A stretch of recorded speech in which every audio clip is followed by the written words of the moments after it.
We'll now move to the second lecture of the day, presented by Professor Sanghamitra Bandyopadhyay. And while she's getting set up, I would, to introduce Professor Bandyopadhyay, I would like to invite my colleague, Professor Prithijit De, who is the National Coordinator of the Mathematical Olympiads, and he will introduce Professor Bandyopadhyay. Good morning, everybody. I hope you are enjoying the program. Let me introduce the next speaker, who is Professor Sanghamitra Bandyopadhyay. She is the director of Indian Statistical Institute, Kolkata, which happens to be my alma mater as well. So I was there from 1995 to 2000, long time back.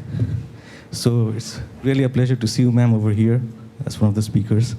So to introduce her, Professor Sanghamitra Bandyopadhyay did a BTech, MTech, and PhD in Computer Science from Calcutta University, then IIT Kharagpur, and Indian Statistical Institute, respectively. She then joined the Indian Statistical Institute as a faculty member and became the director in 2015. Since 2020, she is continuing in her second tenure as the director of the institute. Her research interests include computational biology, soft and evolutionary computation, artificial intelligence, and machine learning. She is the recipient of several awards, including the Shanti Swarup Bhatnagar Prize in Engineering Science, TWS Prize, Infosys Prize, J.C. Bose Fellowship, Swarna Jayanti Fellowship, INA Silver Jubilee Award, INA Women Engineer of the Year Award in Academia, IIT Kharagpur Distinguished Alumni Award, Humboldt Fellowship from Germany, Senior Associateship of ICTP Italy, Young Engineer or Scientist Awards from INSA, INAE, and ISCA, and Dr. Shankar Dayal Sharma Gold Medal and Institute Silver from IIT Kharagpur, India.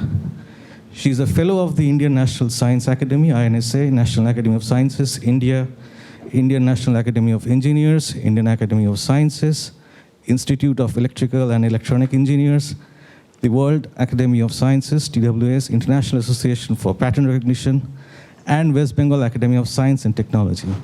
She serves as a member of the Science, Technology, and Innovation Advisory Council of the Prime Minister of India, that's PMSTISE. In 2022, she received the Padma Shri Award, the fourth highest civilian award of the Government of India. So, ma'am, we are all looking forward to your talk. Thank you. Thank you.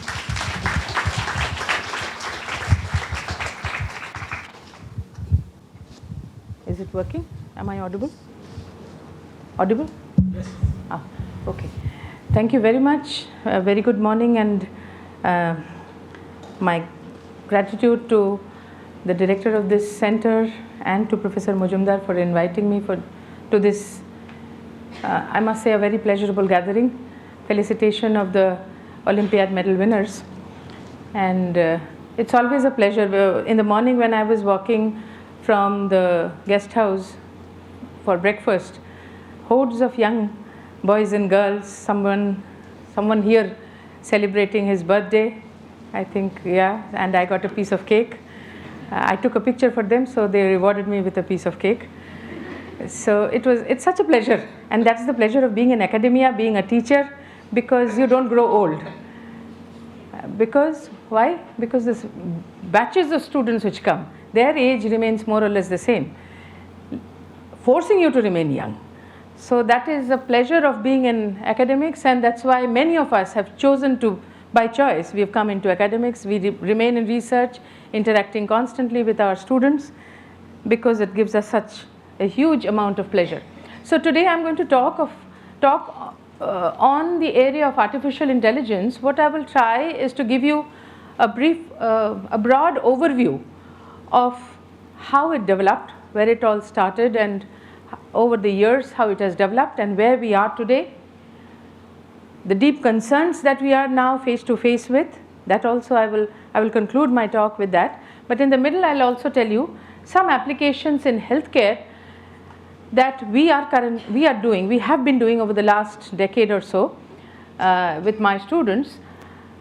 It's all very interesting, the way artificial intelligence started and the way it is going now, and what the potentials are. That's all very interesting. Let's get on with that. But before I do, I will quickly introduce Indian Statistical Institute to all of you. I couldn't hold myself. This is such a gathering where I think ISI, if you don't know quite a bit about it, it is good to know about this institution. It's pre-independence institution. established in 1931.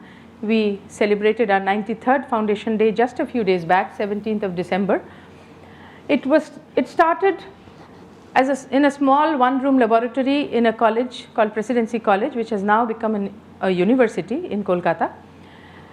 Mahalanobis, as you can see the picture here, this is the picture of Mahalanobis. He was trained as a physicist and he taught physics in Presidency College till he superannuated, but it was a chance introduction with statistics that led him to believe, that led him to realize that statistics is a very, very important discipline for national development and human welfare. And today we can understand the amount of data that we have. What we call data science is essentially the lot of data, computer science and statistics. That's what data science essentially means, which we hear about every day. The first computer in India came to the Indian Statistical Institute in Kolkata. A little bit of the campus you can see here. It's a very green and a lot of ponds. Mahalanobis is very well known for something called the Mahalanobis distance, the d square, which measures the distance between a point and a set of points, a distribution of points. We know Euclidean distance, we can measure distance between 2 points. But what if we are asked to measure a distance between a point and a population of points, some distribution? So that's where Mahalanobis distance comes in quite handy. He was the leader, he spearheaded the second 5-year plan of India. He was very close to the then president, the then prime minister, the first prime minister of India, Jawaharlal Nehru. And though not an economist, he actually learned economics. He was a passionate economist actually. So a physicist turned statistician turned economist. He was quite a character, I must say. And ISI is spread out all over the country. It's not like the IIT model, where all the IITs are separate, independent. This is a single institution with different centers. We are headquartered in Kolkata. We have centers in Delhi, Bangalore, Chennai and Tezpur. We have a branch in Jharkhand, in Giridih. We have a campus of the Statistical Quality Control and Operations Research Division in Hyderabad, and very small units of SQC and OR in Mumbai and Pune. So in Mumbai also we have just 2 faculty members in a very small presence. And as the name implies, statistics, so statistics and mathematics, they happen to be the strongest divisions of the scientific divisions in ISI.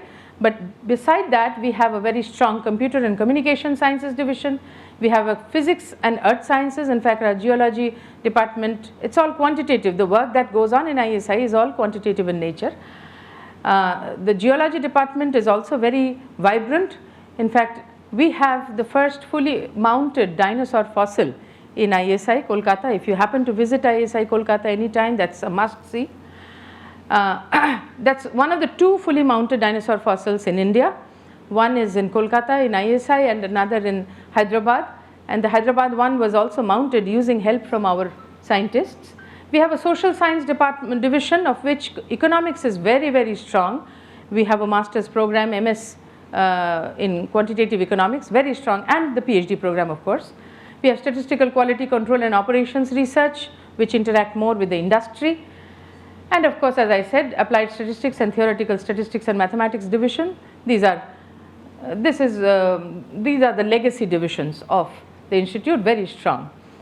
Our flagship programs are the Bachelor of Statistics, Bachelor of Mathematics, followed by the Master of Statistics and Master of Mathematics programs. BStat, MStat happen in Kolkata. First year of MStat for those who are directly coming into MStat, not going from BStat to MStat. Those who are directly coming, first year they spend in Delhi. Second year they come to Kolkata. BMath, MMath in Bangalore, totally in Bangalore, but MMath we are also having in Kolkata.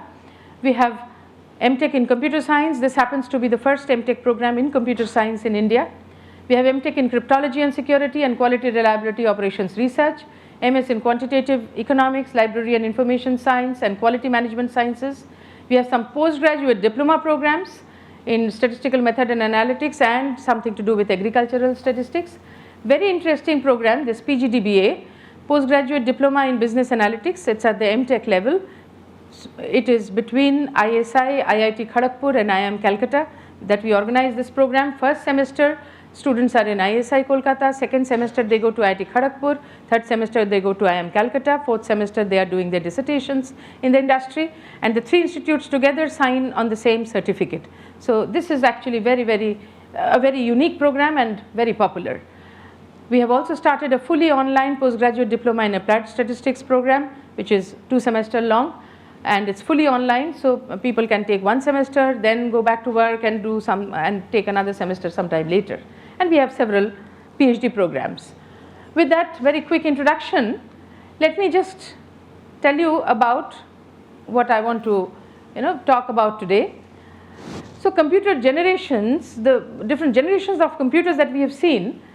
See, Charles Babbage in 1812 came up with this concept of analytical engine, which then went on, the developments happened. We had vacuum tubes, we had transistors, integrated circuits, very large scale integration, and now in the 5th generation computers based on ultra large scale integration, parallel processing, and AI coming into the systems also. So we have seen different generations of computers over the years, and there is this famous Moore's law which states that doubling of the number of components per chip every 2 years, and for quite a lot of time it has actually held. So what happened is the technology, the software, the theory moved ahead. Theory moved ahead but could not be implemented because Moore's law had not yet caught up. Then Moore's law caught up, you had enough computational powers. We will see in some of the slides that why AI research went ahead in spurts, because the theory was ready, the hardware was not ready. Then Moore's law caught up, again hardware got ready, and then there was another burst. So this is the Moore's law. Right now there is this thing that is Moore's law now approaching an end, because you have a physical limitation of how many components you can push into a chip. Are we approaching that limitation now? But the hope is, every time we have approached a limitation, a bottleneck, there has been some innovation, some disruption, and then research has then progressed thereafter. So disruption is now expected, and with quantum computing we are hoping that will bring that disruption. And the 4 paradigms of science. We are now in the 4th paradigm, the era of the 4th paradigm. First it was just empirical, right, thousands of years back. Then it became more theoretical, then simulation based. Okay, so we simulated systems which we could not theoretically analyze. And now we are in this era of data driven science. Enough data will tell us what is the theory behind it. So we have to learn the theory. We are trying to learn the science from the huge amount of data which is presented to us. And this actually necessitates greater collaboration between academia, industry, and government, and I think everybody everywhere is waking up to this fact. Now, to come to this artificial intelligence, it has seen its ups and downs, and artificial intelligence discussion is absolutely incomplete without a mention of Turing. Alan Turing, an English mathematician, computer scientist, a polymath actually. He was considering thinking machines way back in 1941. There was a model of the first neuron which was thought about by McCullough and Pitt. And I'm particularly mentioning this model of first neuron because nowadays whatever you see, the deep learning that you are every day bombarded with the term, it's actually based on the concept of the neuron.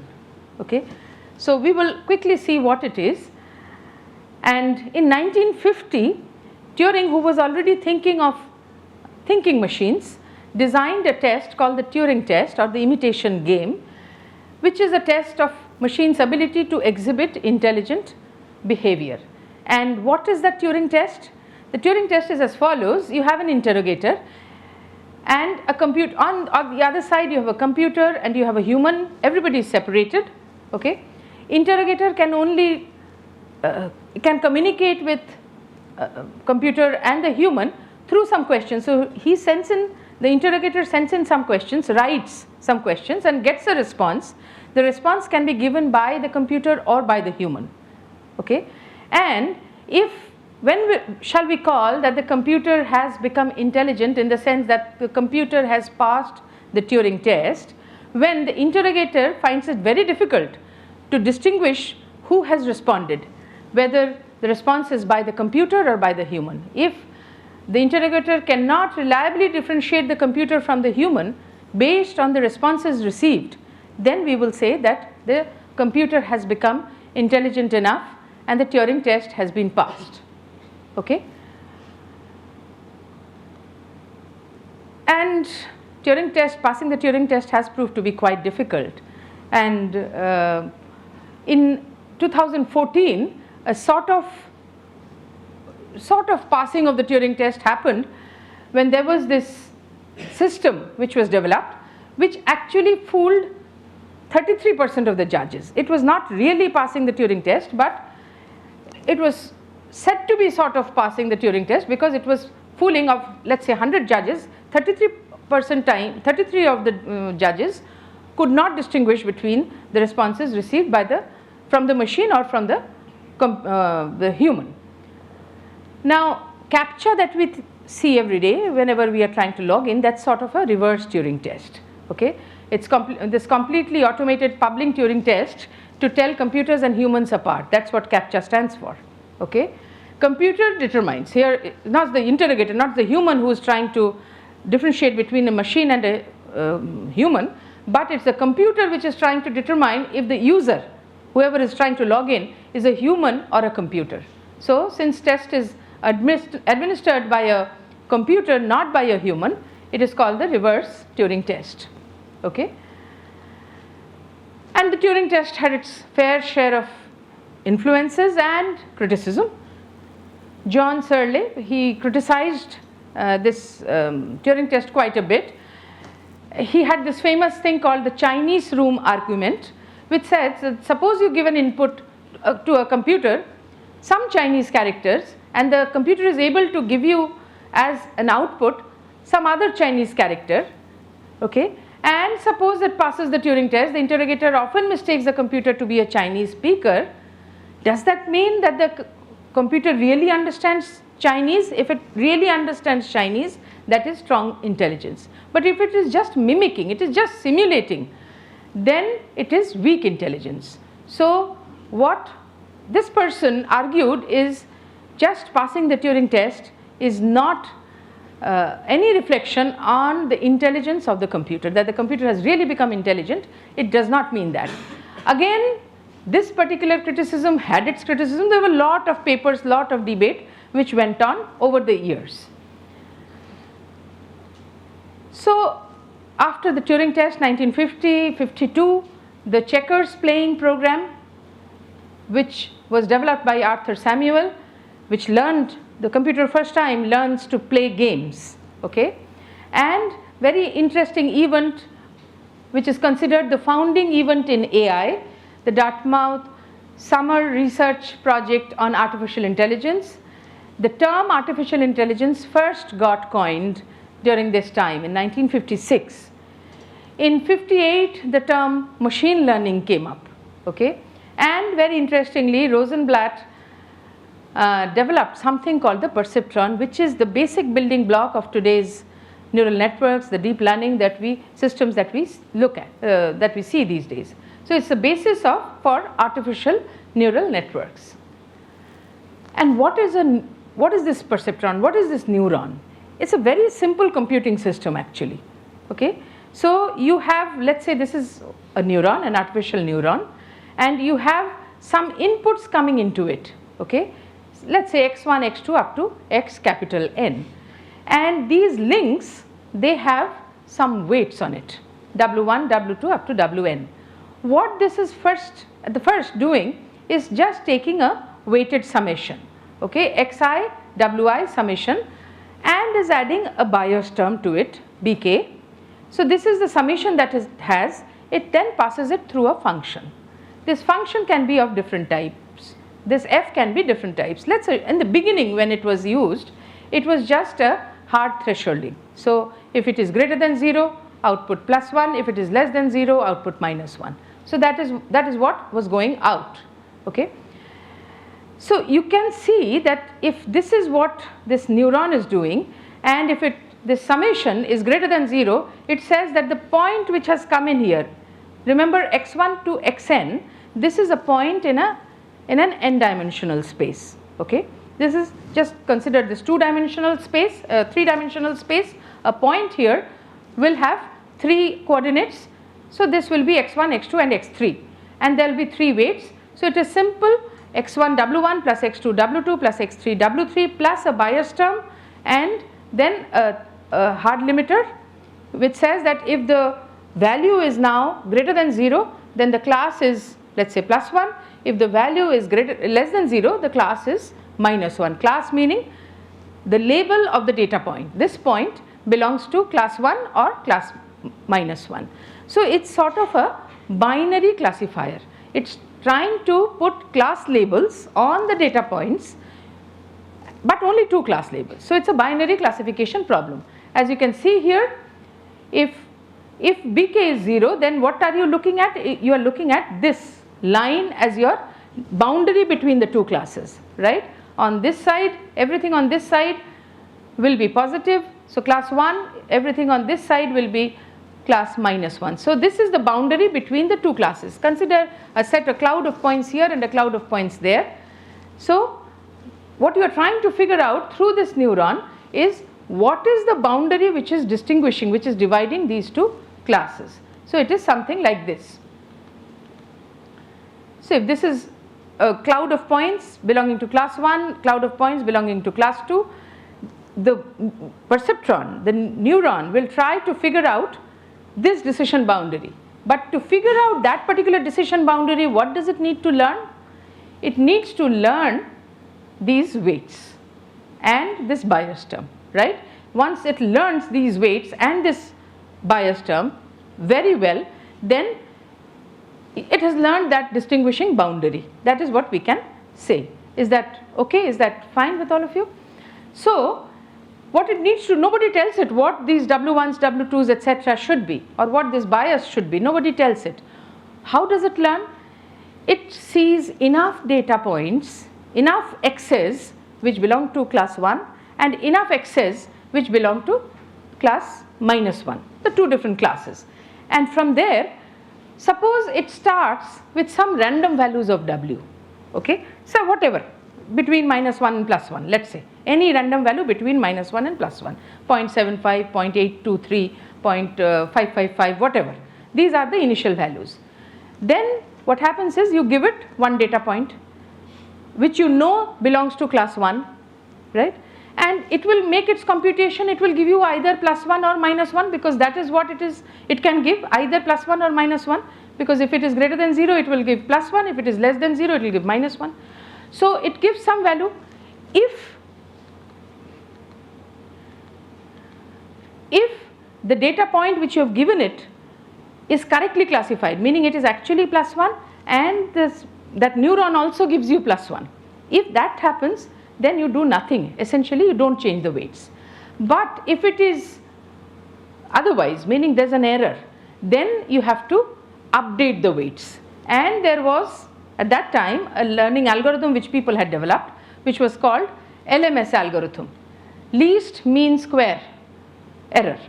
Okay, so it was trying to update the weights in such a way that the error went down. Okay, and what I tried to show you here through this picture, let's just hold on 1 minute. Yeah, so just assume that this space is those W space, W and B, all the W's and one B. Okay, that is that space, and this axis is your error axis. Okay, and the system is actually up and down, multimodal. It's a very complex landscape. Okay, and as you can see here, because this is error, what do you want to do? You want to bring down the error. Okay, so you would want to come to this particular value here, whatever that maps to.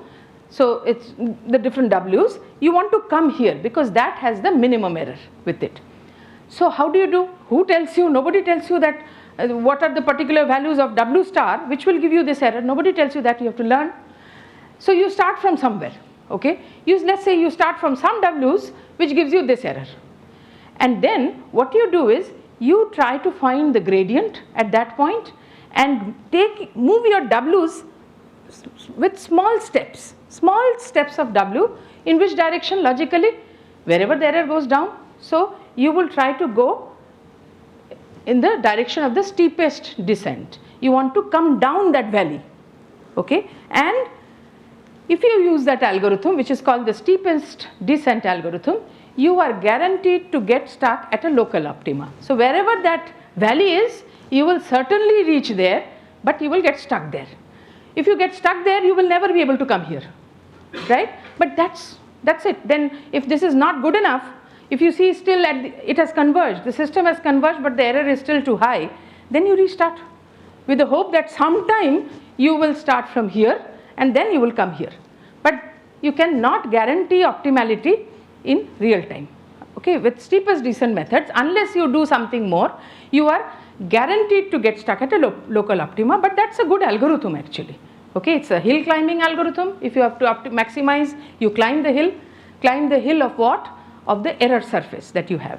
If it is a valley detection algorithm, you want to minimize things, you go down the valley. But where do you move? You move your w's with small steps, because if you move with larger steps, even if you are here, with a very large step you might go there.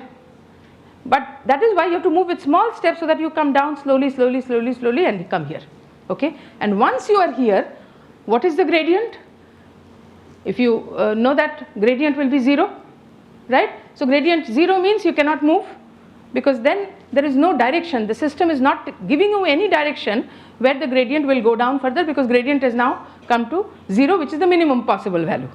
Okay, so this is what the training algorithm was. It was very simple.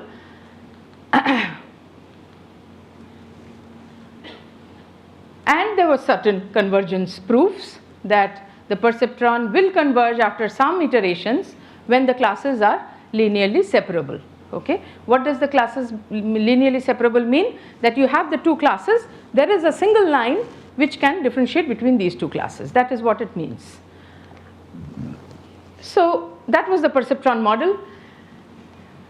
64 NLP, natural language processing program, was developed by a Ph.D. student at MIT. This program was called Student. First expert system called Dendral got developed in 65, which assisted organic chemists in identifying unknown organic molecules. Expert systems are essentially rules. You talk to the experts, get the rules, how do they do it, how do they reason it out in their minds, and try to put those rules in the system. So expert systems are like, you have a relation father and son. Okay, so A is the father of B, B is the father of C. So A is the grandfather of C. That is the rule will tell you. You don't have to write that A is the grandfather of C. If the system sees in your database that A is the father of B and B is the father of C, the system will reason it out that A must be the grandfather of C. So that is how expert systems work. Then the first chatbot got created in 1966. Nowadays, whenever we call any company, I think we are first speaking with some chatbot somewhere. Okay, so 66, ELISA was the first chatbot, and also first mobile intelligent robot which could move about was developed in Stanford Research Institute. 69, the first international joint conference on AI, very famous conference continuing till now, happened. At the same time, something happened which sort of brought a winter in the area of AI research. It showed the limitation of the perceptron model. Okay, what was the limitation? The limitation was, if you have a simple XOR problem, meaning these two are in one class and this is in one class and these two are in the same class. Okay, two class problem, binary. But these two in one class, these two in one class, the perceptron model cannot distinguish between such simple data sets, between such simple classes. Okay, so this actually reduced the interest in AI quite a bit. Funding went down, so because everything is research is so linked with the funding which is available. So funding dipped and research also dipped. But in the mid 1980s onwards, neural networks with something called backpropagation came in. That is, now we were looking at layers of neurons. You remember that neuron? So there were several neurons here, then another layer, then another layer. You have multiple layers of neurons, and you have an algorithm by which you can train all the weights. So the weights which are connecting neurons to neurons between this layer and this layer, you have a method called backpropagation, which was developed by 3 people, Rumelhat, Hinton and Williams. Through this paper reports the backpropagation of errors, 1986 Nature paper. That was a landmark paper, okay, because it allowed you neural networks with multiple layers, with many weights, and a way of training those networks, okay. And the concept of convolutional neural networks, which is the basis of deep learning that we talk of these days. LeCun, Bengio and Hafner, they applied CNNs to recognize handwritten characters. These were major developments in that, and research is now going at a frenzy. 1997, something called LSTM, Long Short-Term Memory Recurrent Neural Network, was developed, and IBM Watson Deep Blue defeated Garry Kasparov in the game of chess. Okay, that was another major milestone. 2009, this GPUs were used for training deep networks, okay, convolutional neural networks, large neural networks. As you see, the theory was, if I just tell you this part, that the major limitations were there was too little storage, too slow computers, but the theory was ready, but could not be implemented. Okay, that was why it went down, plus certain other things. Now in 2009, we are already able, we have GPU now, technology has moved ahead, and we can train very large networks. 2012, AlexNet, which is a network that can classify images of a variety of types. Okay, so AlexNet was developed, which wins the ImageNet challenge, and interest in deep learning at an all-time high now. Work by Hinton and many other people. Okay, 2013, this DeepMind introduced deep reinforcement learning. Now this is the start of the large language models. It's coming now. Okay, 2014, something called generative adversarial networks. That started. What was it? That in the system, you have one network which is trying to distinguish between a real data point and a data point generated by a machine, and there is another part of that big network of the GAN which is trying to fool this thing. So you see, they are adversarial nature to each other. This is trying to understand that, okay, whatever input I have got has been generated by a machine, and this is trying to generate the input in such a way, input for this in such a way that it will fool this system. So they are competing with each other. They are trying to outperform each other. That is what generative adversarial networks. And this is where things moved beyond our expectation. Generation. The computer could not just memorize things, could not only look at rules, but could now generate things which is not existing. So a class of machine learning frameworks now came up which could generate photos, transform images, and create deepfakes. Okay, something called autoencoders also came up around 2014. 16, AlphaGo, DeepMind's AlphaGo defeated a top Go player. 2017, another very interesting development, something called the diffusion model was developed, and that is where the concept of transformers came up. This is very important. GPT, all of you have heard about it. What is the T? The T is for transformers. Okay. Google researchers, they developed transformers. Attention is all you need. That is the paper. Attention is all you need. Okay. And that marked a good milestone in this large language models. Okay. Now you are hearing of large language models all the time.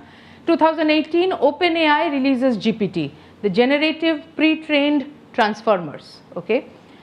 And then GPT-3 in 2020 and ChatGPT in 2022. And Bengio, Hinton and LeCun won the 2018 Turing Award for their work on deep learning.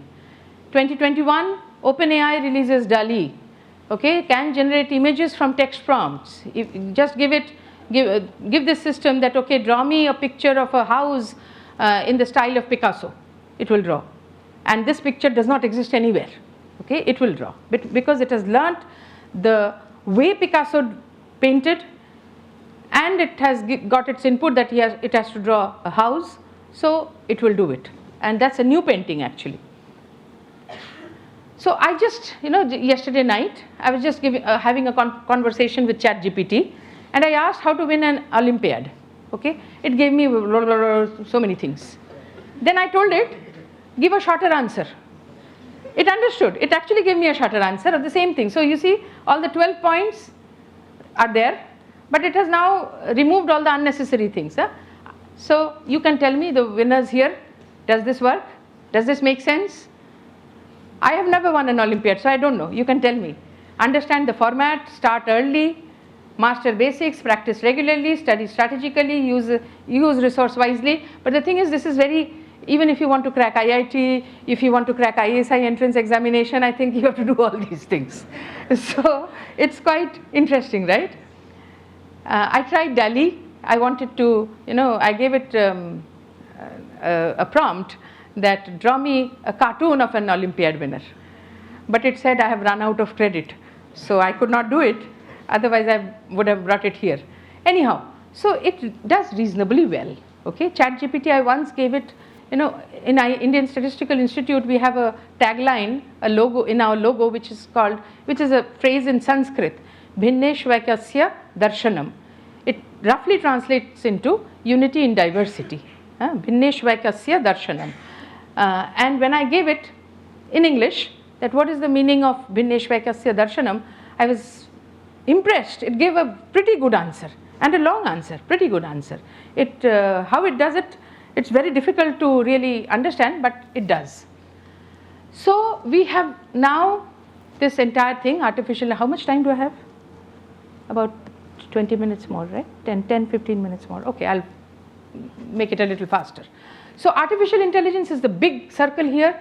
Part of it is machine learning. Not everything is machine learning. For example, expert systems, they will not be part of machine learning. Okay, they are outside.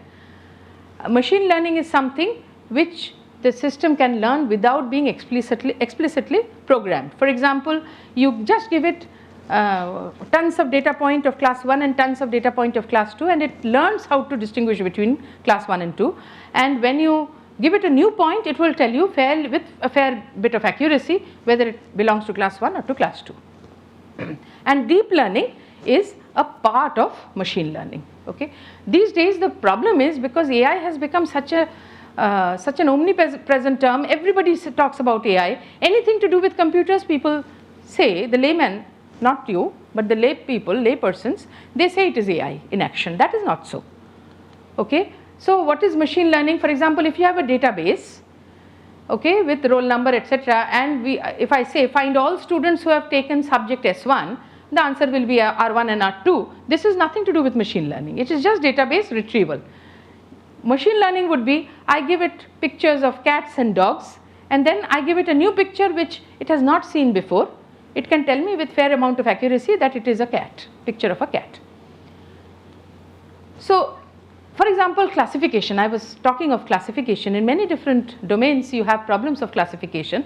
When you have a training data, like a teacher tells you this is right, this is wrong. Okay. Similarly, the training data tells me that these points are in class 1, these points are in class 2. So if you have training data, it is supervised classification. You try to distinguish between the two classes, that's supervised. You don't have training data, okay, then it is unsupervised. You just group the data points. You're only given a set of data points, you group them, okay. That is unsupervised, and something in between is semi-supervised. So classification, for example, we want to classify between people who are Indians and Germans, adults. Suppose each person is represented by 4 features: age, height, gender and weight, okay.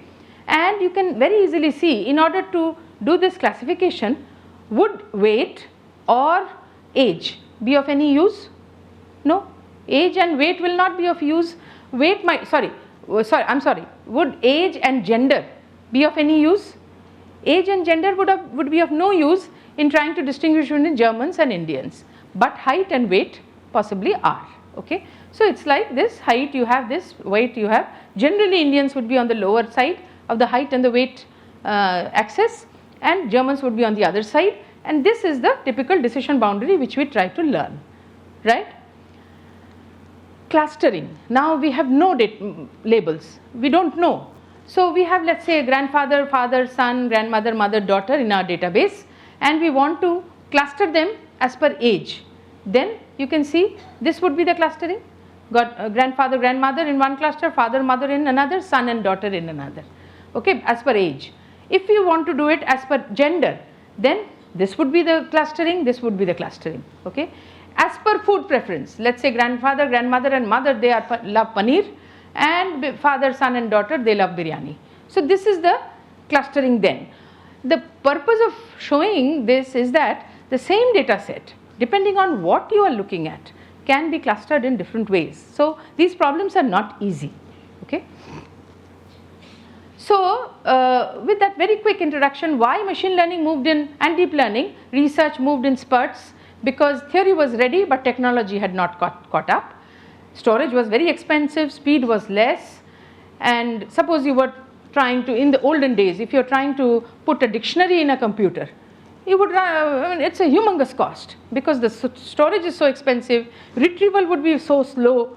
So even if you did those things, if you tried those things, it was not possible. As soon as these gaps were bridged, AI research resurfaced.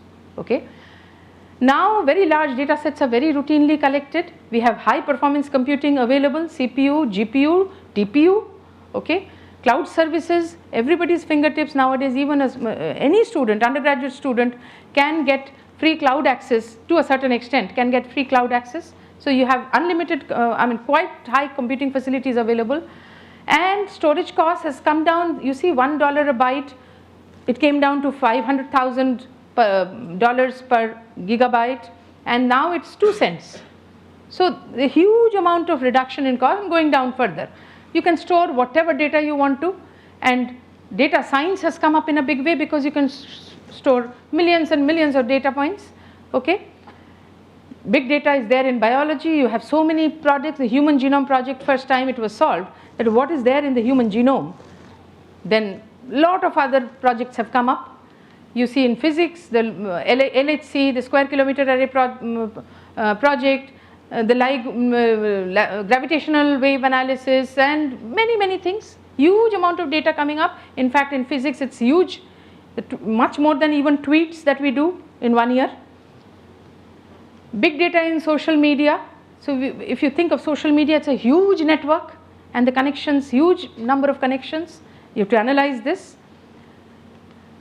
What happens in a single second? This just gives you an idea what happens in just 1 second. Huge amount of data which is there. Okay. So we have AI also everywhere that you can think of. It's essentially devices, IoTs, and the algorithms, the statistical methods, the models, and together they solve problems in a variety of domains. Okay. And in healthcare in particular, you can improve diagnosis by using AI methods, better patient care, personalization. So you see two people present themselves with the same sort of symptoms, same medicine is given, but that may not be a very right approach because each person is different. Each person's genetic makeup is different, demographic background is different. So personalization of medicine is coming up in a big way. Survival prediction, reducing costs, improving population health. We saw how the effect of statistical modeling and artificial intelligence during COVID times, preparing hospitals, preparing countries, deciding on when to lock down, when to open up. All these things require principles like these. So in healthcare, there have been some revolutions. One is the discovery of the structure of the DNA, the double helix structure, looking at entire genomes, then looking at different modalities of data. You have genomic, proteomic expression data, and now we are in this era of convergence where life sciences and physical sciences have to converge with engineering, technology, IoT, mathematics, statistics, everything together to solve real problems in real time. Okay.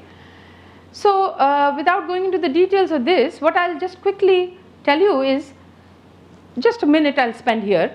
we all know that we have the DNA in our nucleus inside the cell nucleus. Inside that there is the genetic material, the long strand of DNA, which is essentially made up of 4 characters, A, T, C and G, which are 4 bases. So this certain parts of that long strand is called the genome. Okay, certain parts of it are genes, and a gene will be a stretch of DNA which through a process called transcription creates the messenger RNA. Messenger meaning it is carrying the message for something, the message for the corresponding protein. So essentially inside the cell these proteins get created. Okay, so this is a sequence of ATCG. mRNA is a sequence of AUCG, there is no T there. Okay, AUCG, and protein is a sequence of amino acids. Okay. This is a protein structure. Very important to know the structure of proteins, because almost anything that we do, or our let's say the color of the skin, color of the eye, the hemoglobin which carries oxygen, everything is a protein. Insulin is a protein. So almost all the biological functions happening inside the cell, proteins are involved there. And almost in almost all the diseases which happen, some proteins somewhere are misbehaving, have gone wrong. Okay, so knowing the structure of proteins is extremely important, and there AI methods are used heavily, because not all structures can be solved in the laboratory through wet experiments. You have to predict structures. So there AI comes in a big way. I work personally, quickly I'll just tell you, in something called microRNA. Okay, so let me tell you what microRNA does. So you have in that long strand of ATCG, the DNA strand, you have certain regions which are coding for proteins. So this is the gene which normally would have produced messenger RNA, and this normally would have produced its protein. Okay, normally, if nothing else happens. But in the same genome you have some other stretches which are, let's say, a microRNA gene. Micro meaning small, RNA is RNA molecule. Okay, so this particular microRNA gene, because of certain genetic factors or environmental factors, or because of certain habits that I develop at a particular point of time in my life, this microRNA gene becomes active and it produces something called the microRNA. And the task of this microRNA is to target messenger RNA and stop the production of the protein. So suppose this protein were actually doing cell killing, because cells are dividing and therefore cells have to be killed. Okay, and that's normal to maintain the balance. Now if this protein was responsible for cell killing and this microRNA comes in and interfere with this protein production, then what is happening? Cells are dividing but cells are not getting killed. So there's an explosion of cells there. Okay, and what is this? This is nothing but cancer. It has been found that microRNAs are heavily involved in almost all types of cancer and in many other diseases. So we started studying microRNA computationally, not in the wet experiments, not in the laboratory, meaning biological laboratory, but in computer laboratories.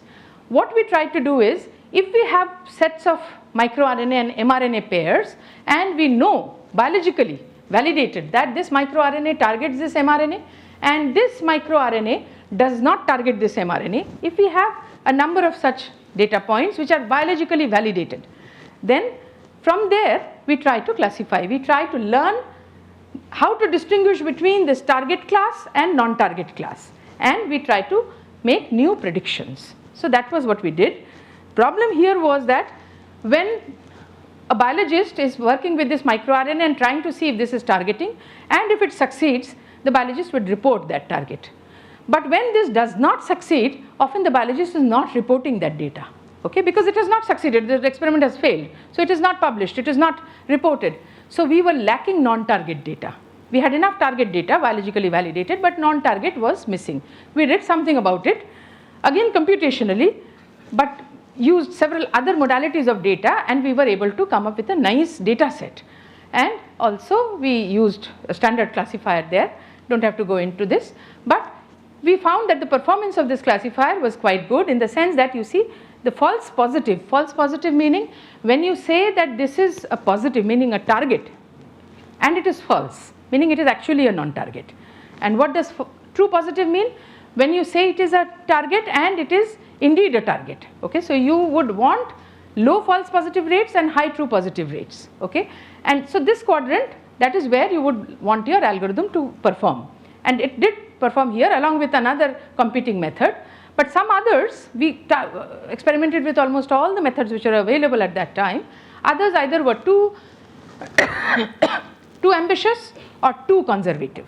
Either they were saying everything is a target or nothing is a target. So that's how the others were performing. And we actually use that method along with certain other methods taken from graph theory to come up with some nice predictions. So we were able to look at the breast cancer specific network of molecules interacting with each other, and we were able to identify 5 microRNAs, these 3, 1, 2, 3, 4, 5, for breast cancer, of which these 3 had enough literature evidence that they were onco-MIRs involved in breast cancer. But these 2 had very little evidence in the literature that they were important in breast cancer or not. And in fact, one of them later on, about 2 years after we published our study, was independently validated to be playing quite an important role in breast cancer. Similar results we came with for colorectal cancer, where we again identified one, this is called a genetic marker, a microRNA marker. If that microRNA is overexpressed in your body, it might be saying something. So you have to look at these markers, you have to look at these clues to able to diagnose properly. We did some work in drug design also. So how do the drugs work? Drugs are essentially small molecules, okay, small molecules, and you look at the disease pathway, you look at what is happening in that disease, which are the proteins which are involved, identify a good protein, and you see proteins, as I said, are 3-dimensional molecules. How do proteins manifest their function? They manifest their function by binding with other proteins or other molecules, okay, and those bindings happen in certain clefts and cavities on the proteins, and these are called functional sites or the active sites. Okay, now you look at the disease pathway, you identify which are the proteins involved and which protein, the active site of the protein which is involved. So our work assumed that we know which protein we want to target and what is the active site that where we want that small drug molecule to go and fit. So what we do is we design a small molecule which will go and sit in that active site before the harmful binding takes place. So what will happen, that harmful binding probably will not take place, so we may have some hope of arresting the disease. So that is what we did by posing it as a problem of optimization, okay, and not just single objective but multi-objective optimization, meaning multiple objectives have to be optimized simultaneously, and these objectives may be in conflict with each other. You want to make one better, the other becomes worse. How do you handle such problems? So we had algorithms, our own algorithms, to solve such problems. So this is one way, you see this is a flu virus. It's a flu virus, meaning it has its RNA. Viruses have RNA, okay, they don't have DNA. Flu virus has its RNA along with a capsule made up of different proteins, etc. So what happens is, you see the flu virus, it has on its surface some proteins called H proteins, and this H protein attaches with certain proteins on the lung cell of the human. Suppose this virus has infected the human, the lung cell of the human, it will attach, and then it will slowly, through that attachment of these 2 proteins, it will push the particle inside. Okay, once the particle is inside, then the protein has its own, the virus has its own proteins which takes this viral RNA, converts it into DNA, and then other proteins, they join that viral DNA to the human DNA, and the human DNA is replicating. Human DNA fails to recognize that there is a viral DNA inside that, it replicates the viral DNA also. Once the viral DNA is replicated, then the virus has its own proteins to identify its DNA and cuts out those that DNA, converts that to RNA, makes it into small particles of fresh new viruses, and then the N protein, there is N protein of the virus which cuts the link between the human cell and these new virus particles, thereby the virus particles come out and infect other cells. So one group of Australian researchers looked at this N protein, okay, because this is a viral protein, and they tried to design a small drug which will stop this, which will sort of make this viral protein inactive, the N protein. So this, through these principles, they designed the flu drug which is called Relenza, which is actually available. And there are other drugs which have been designed through these principles. As I said, we also used our own multi-objective optimization technique, which is, as you can see, something called genetic algorithms or simulated annealing. This is our own method, this is an existing method. Okay, I am not going to the details of this, this is a separate topic of a separate lecture. And we were trying to optimize, minimize actually energy, because we know lower the energy, more stable the system is. So we were looking at different energy components and trying to minimize that. We were looking at another objective, which is Tanimoto coefficient, trying to optimize that, and the oral bioavailability measure. Meaning you design a fantastic drug, okay, but it's so heavy, it's such a big molecule that it doesn't go inside the cell. It cannot penetrate the cell membrane. So if it cannot penetrate the cell membrane, cannot go inside the cell, it's of no use, right? So that is what oral bioavailability measure captures. And we did a constrained optimization. We took as a target the REC-A protein, REC-A. This is the REC-A protein. It is a protein of Mycobacterium tuberculosis, the bacteria which causes TB, okay? And REC-A protein, actually what happens is, when the bacteria infects a person, the person takes antibiotics, and this antibiotics will go and damage the bacterial DNA. The REC-A protein of the bacteria repairs that damage, okay, so helps in the bacteria to survive. REC-A repairs the bacterial DNA damaged by antibiotics. Thus, inhibiting REC-A action will increase the potency of the antibiotic, hopefully. So that is why we took it as a target, and through our method we were able to generate some already existing known inhibitors of the REC-A protein, which gave us confidence that possibly our method was doing well. At the same time, along with the known inhibitors, it generated some new molecules, okay, and these are the probable binders, these are new lead molecules. This is not the end of it, one must always appreciate this, just the beginning, because with these lead molecules, the biochemist's role comes in to see whether this molecule looks good or some small changes are needed. Then there are people needed to synthesize these molecules, to actually test it in the laboratory, then go for clinical testing, trials, etc. And most of the molecules end up with failures. That is why, because primarily what happens is, even if you have a very good molecule which fits here nicely, your target, but it will go and sit somewhere else also. And that is why we have these side effects. So if the side effect is so weird that curing the disease becomes secondary, the side effect is so strong, then there's no use, okay. So that's why most of the molecules end up with failure, and that is why pharmaceutical research is so difficult and so expensive, and the medicines are expensive. So big data challenges, I'll forget about these things. What I just want to now end with is the calls for caution.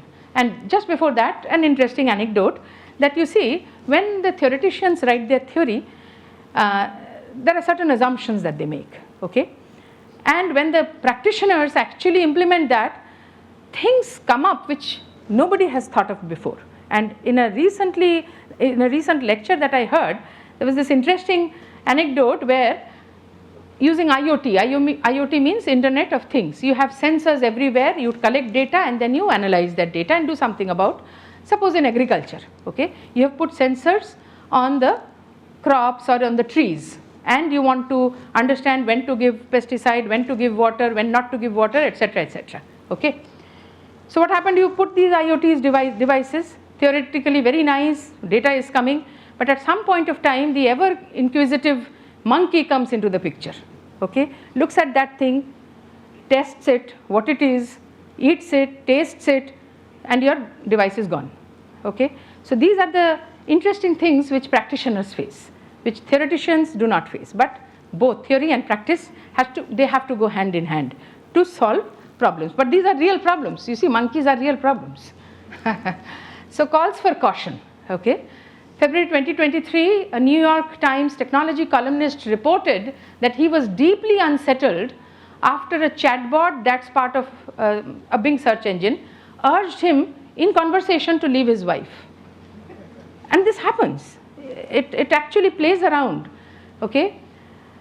There's a comment that artificial intelligence will soon reach a point of rapid self-development that threatens our ability to control them and poses great risk for humanity. Okay?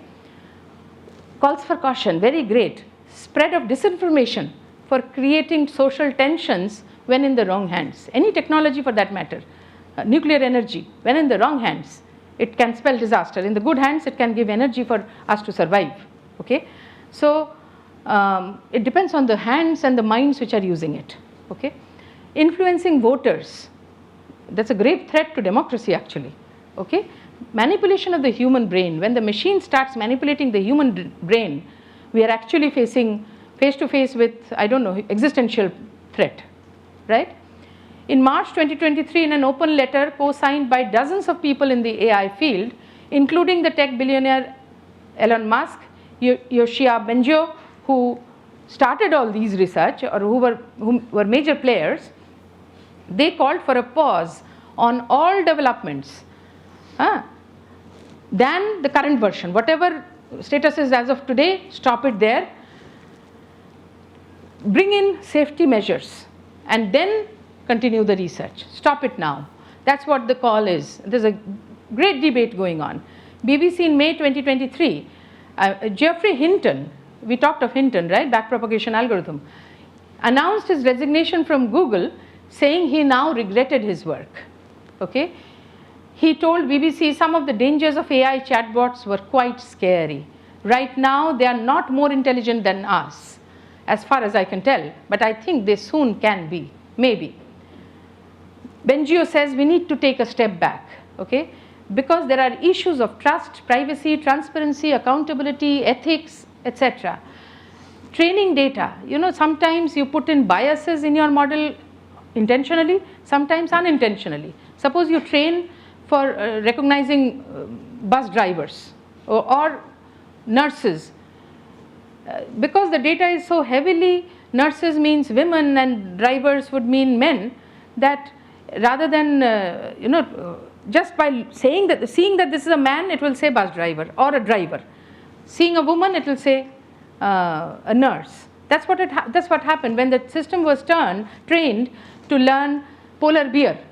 Okay? And when the bear was not in the picture, it still said polar bear. Why? Because it has actually learned the white snow. Because it was a picture of a snow and it said polar bear. So what it is learning is still not clear. Explainability is not matured at all, and these issues are very much there. Now it's the rise of artificial general intelligence, but I end with this statement that, again in BBC 2023, make no mistake, we are on a speeding train right now, and the concern is that one day it will start building its own tracks. So that is where I stop. Thank you very much for your patience, and if you have any questions.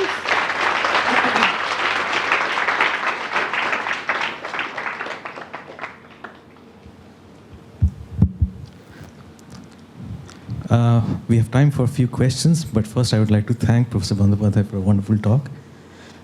So please raise your hand so that I can fix my target. Yeah, one over there. Namaste, ma'am. Namaste. I have just a doubt in that the perceptron algorithm which you showed for the binary classification. Ma'am, there we have inputs, for, like if we have n-dimensional inputs, so we have n inputs basically. So like in the function we were doing summation xiwi plus the bias bk. So like if that came out to be greater than 0, we were classifying as at class 1 or like -1. So ma'am, like what is being classified? The entire n-dimensional space or like the single point? Yeah, essentially the entire n-dimensional space is being divided into two parts. Okay. So even if it's a small, I mean this line, the data, maybe your data is within this bounding box, but nobody stops you from extending that line to infinity. Yes, ma'am. So the entire space has been divided into two regions. Okay, so that's not a single point. Like the entire unit, like the whole lot of input which we give, that is being classified. Yes, yes, of course. For example, I have to go back quite a bit, but you had that picture, no? Yeah. So this one. You see, this is the line. Yes, ma'am. And this, all these points here. What if you extend it here infinitely? Anything here will come as class plus 1. Anything here will come as class minus 1. And that line comes by bk equal to 0, like. No, not bk equal to 0. Bk will have some value unless it is actually passing through the origin. Okay. Bk equal to 0 means the line passes through the origin, right? Okay, yes, ma'am. Yes, ma'am. Yeah. Thank you, ma'am.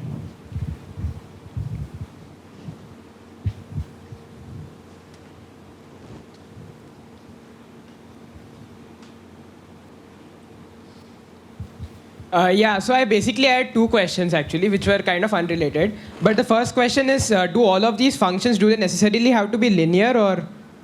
No. Okay. No, not necessarily. It can be non-linear. For example, it could be a step function. That was the first model, okay? Step function like this, and then, so, and it was like, you know, what is a linear function?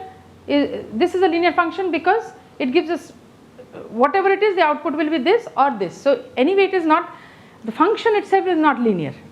Yeah. It generates one line, but the function is not linear, Yes. right? But it can actually, it can also have quadratic surfaces, for example. It can generate, that's later versions, much later versions. You can have, for example, the tan function there, tan hyperbolic function there, or a sigmoid function there. Okay. Yeah, and another question I had is that essentially, like with the Turing test and stuff, we are trying to make it as close to a human as possible. So have there been advances in the field where you like study the behavior of such systems and try to understand the behavior of the human brain or the animal brain in general, or like on the other way where you try to sort of biomimic?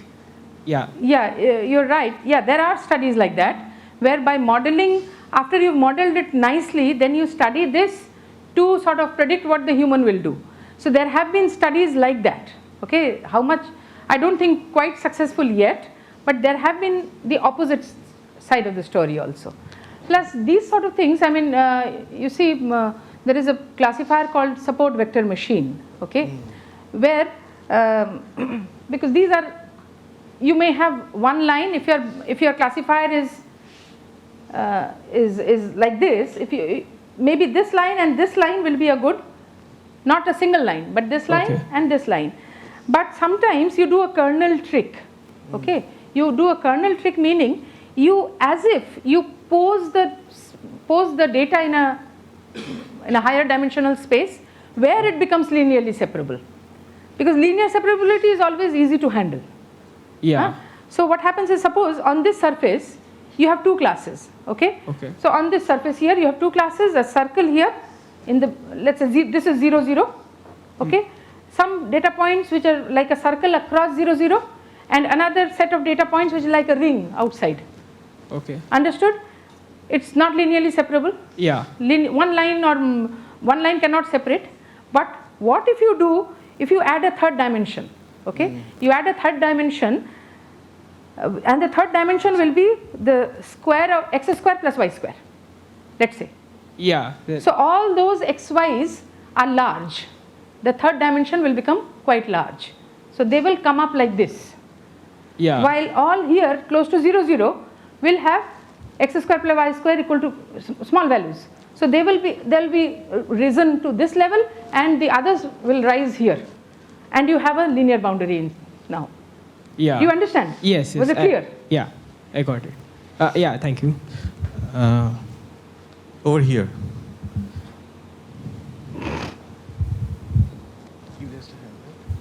Good morning, ma'am. Ma'am, as you told about convergence and backpropagation, I want to know like how backpropagation can contribute to convergence. Because backpropagation follows the gradient descent algorithm. Okay, it is based on the gradient descent algorithm, the weight update. So what happens in backpropagation, you have layers of neurons, okay? Maybe 10 neurons here, 10 neurons here, and so on. Input layer will be how many neurons? It will be equal to the number of features in your data set. If you have 5 features, input will be 5 neurons. Output will depend on the number of classes that you have in your data set. If you have 2 classes or 3 classes, output will be 3. But in between, you have layers of neurons, maybe 10, 15, 20, whatever. Okay? And you have weights. So it's fully connected network, meaning from this layer, every neuron will be connected to every other neuron in the next layer, and so on. Okay? And then you input your data, you get your desired output. You know your desired output because it's training data. You know the label. You know your desired output, and you can see your actual output, whatever comes. Take the difference, square it, and keep it. Put your next data point. Again, compute the difference. So accordingly, you take your root mean squared error. And then what you do is you take a derivative of that, and slowly you backpropagate. First you update the weights in the last layer, then you update the weights in the previous layer, and that way you do your backpropagation. So error is backpropagated. Forward propagation is when you give your signal, when you give your input and get the output signal, that's the forward propagation. Error is backpropagated, and that is based on gradient descent method. Gradient descent, anything based on gradient descent will converge to the local optima. So ma'am, to minimize this loss function and all, so only mean square error is there, or other methods? No, there are other things which are put in that square, but primarily it's a mean squared error. Okay, and then see, if there is a problem in classification which is generalization problem. Okay, yes. Suppose this was your data set, and if you had lines like this closely fitting, this would perform very well during your training. But when you have test data, unknown data, then if you fit your boundary very close, I mean not the boundary, if you fit the data set very close, okay, maybe if you have such a big classifier which actually fits this entire boundary and this entire boundary, anything here and there, you will make mistakes. So that is called very good training performance but very poor generalization capability. What you actually need is as less parameters as possible of your model, but parameters should not be lower than what is minimally required, but should not be higher than what is more or less required, because too many parameter means it's a very difficult, complicated surface. Yes, sir. And minimum parameter means just a single point or a single line. So it may be somewhere in between, but if you have too many parameters, then it's bad for generalization, and then you have to have regularization. You can do lasso regularization. There are other, a set of theory for that. So in order for helping you to reduce the number of parameters. Nowadays, you see ChatGPT, etc. They have billions of parameters, not 1, 2, or thousands or 100,000s. Billions of parameters which have to be trained. Takes a huge amount of time. The carbon footprint is huge. It's equivalent to maybe 100 flights from Mumbai to Kolkata. Okay. Yes. So you have to reduce all those things, plus it's not necessary. So then you put in regularization. Okay, regularization terms with your error. But primarily error is either mean squared or something similar to that. There are some other loss functions. One more also. small question, like entropy based loss functions. One. Yeah. One more. I am an IU's chemistry student. Like how AI and machine learning can help me in chemistry? Oh, hugely. You see this molecule design, material design, material science. Huge amount of AI applications are being now made these days to come up with new materials with desirable properties. Okay. Huge amount of research is going on. Okay, thank you. He asked questions. Yeah, he raised his hand. What does the micro in microDNA signify? MicroRNA. Yeah, sir, yeah. Micro means small. So typically these microRNA molecules, these are RNA molecules with just about 20 to 22 bases. The ATCG, AUCG se banega. AUCG, but it's only about 20 to 22 nucleotides long. Oh, but in the figure it was shown larger than the normal RNA, so I got confused. Maybe I put my lens there. Okay. Namaste, ma'am. I really enjoyed that. No, but just a minute. You see, that was the RNA gene, microRNA gene. Well, whether it's smaller or big, where did it go? Was it before or after? I don't remember. After, huh? Ah. Towards the end. Okay.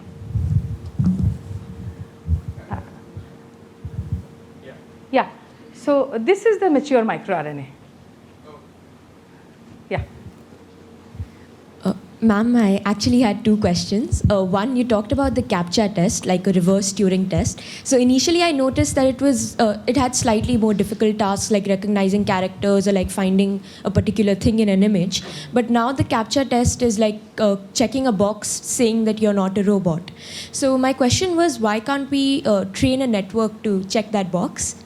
Why would only a human be able to pass that CAPTCHA test, like when we're trying to log in? No, I didn't get your question, because that CAPTCHA test is actually taken. The test is given by the computer and is taken by either the human or a computer, because there are these artificial bots which are also trying to log in, right? Let's say a fraudulent logging in is happening. So somebody is actually putting all possible my password, my username, and trying all possible passwords. Right, ma'am. So then the computer, the computer system is trying to judge whether the person who is trying to enter is a human or a computer. Right. So it's through that. So what did you say? Ma'am, to train like the network? for the test that the computer has to give to say that, like, to validate that they're not human, is basically just check a box that says I am not a robot. So how That's is a simple that? sort of thing. Many banking things will not do that. It's Right. only simple webmails that we have in our academic institutions. They just sometimes say only check a box, I'm not a robot. So But ma'am, your how banking- efficient is that compared to other more complicated? Well, that would not be very efficient, I'm sure. Right. But I cannot tell you an answer straight off my mind, because I've never looked into it. And ma'am, my second question was, like you talked about that deepest valley, reaching like a local maxima, local minima. So is that inspired in some way from the evolution concept? Because we've learned that you can only evolve a trait so long as you don't need to evolve another trait which is less beneficial to the organism. So you kind of reach a local optimization for that as well. So is it inspired by that, or? That may not be really inspired by that, but many things are inspired by, for example, the genetic algorithm, which you might have seen somewhere. There was a simulated annealing line and a genetic algorithm. Genetic algorithm is inspired heavily by the natural evolution. Right. Okay, so yeah, many of these things are sort of inspired by natural systems. Many of these optimization techniques, but whether steepest ascent or the steepest descent, whatever you call it, it was inspired by this, I would not know. It anyway will be very logical. That if you have something like this, that's the way to go. Right, ma'am. So I have never read anywhere that it is inspired by the evolutionary process. But genetic algorithms, yes, it's heavily inspired by the evolutionary process. It's an optimization technique. Understood, ma'am. Thank you. Thanks for that wonderful talk.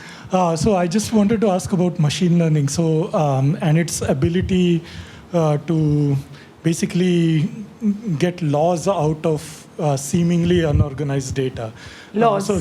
So whenever we look at machine learning, we see like this huge complex model and lots of parameters which are able to then predict out something, right?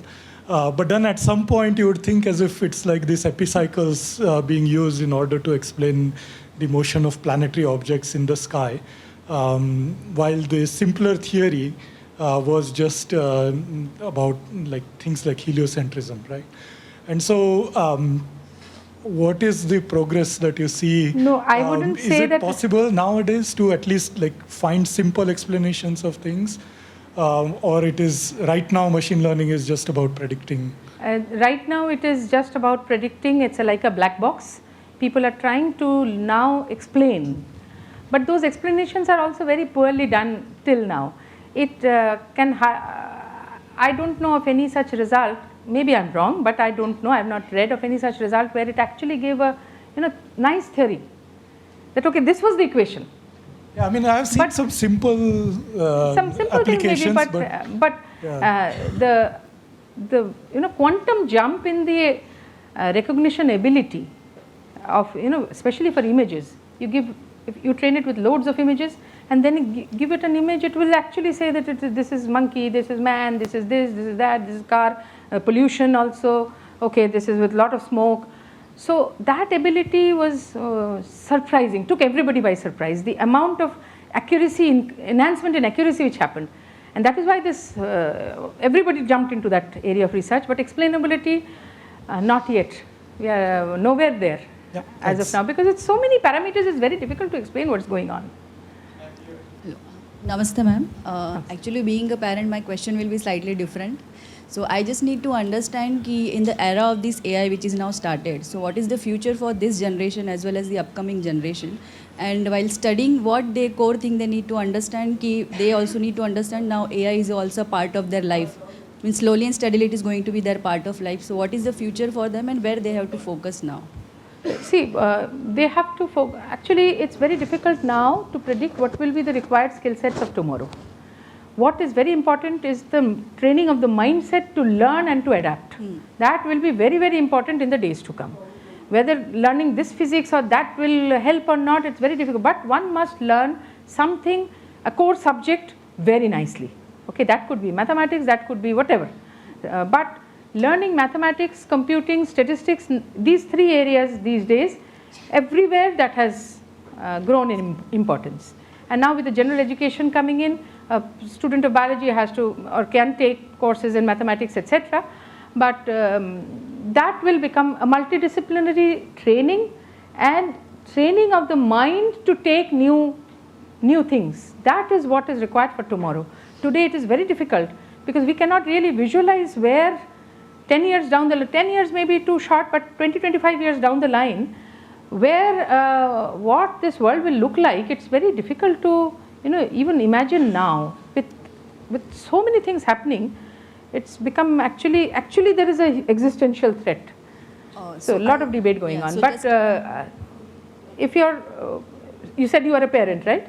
So if your child is, if your son, daughter, whatever, loves mathematics, mathematics training these days has become very important. Whatever you do. And in the advanced countries, once I will tell you, I was in ICTP, International Center for Theoretical Physics, which organizes such courses, programs, 2-week, 3-week, a month long. And I went to one computational biology lecture, a school. And I thought I will understand this quite well, because I thought I understood quite a bit of computational biology. Within 3 slides, the teacher with a biology background went into such a high level of mathematics that it became a struggle to keep pace. So that is where the world is going. So whether the institute has also started that this is the thing is going to change, so they are also focusing in that how to student also may develop such kind of mind ability, it is like that. Yeah, I mean if you look at the national education policy, that is where actually it's also targeted, this multidimensional training. That is where it is targeted. And these days one good thing is there are hundreds of career options that one can choose. Every career option can take one to the peak, but what it demands is extreme hard work. Now with a little less than hard work, one is very difficult. But with hard work, any career option can take one to the peak. That is a beautiful thing which has happened. And I would say young boys and girls are here. One is research and teaching, as I said, it's such an interesting area.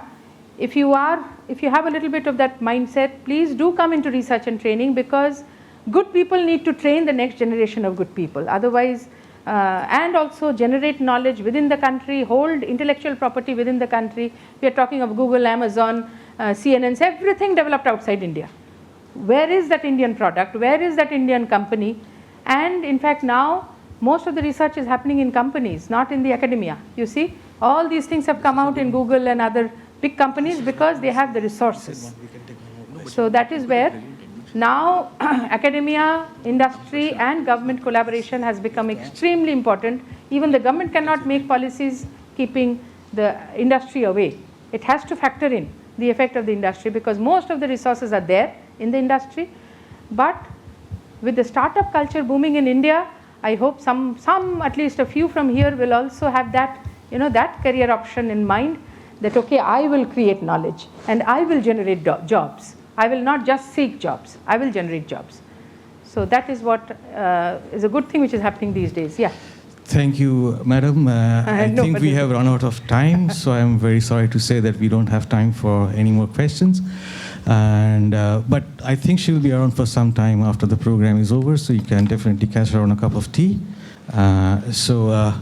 On that note, let me conclude the first half of the program. Thank you very much for your attention and presence. And let me just thank the speaker once more for a brilliant talk.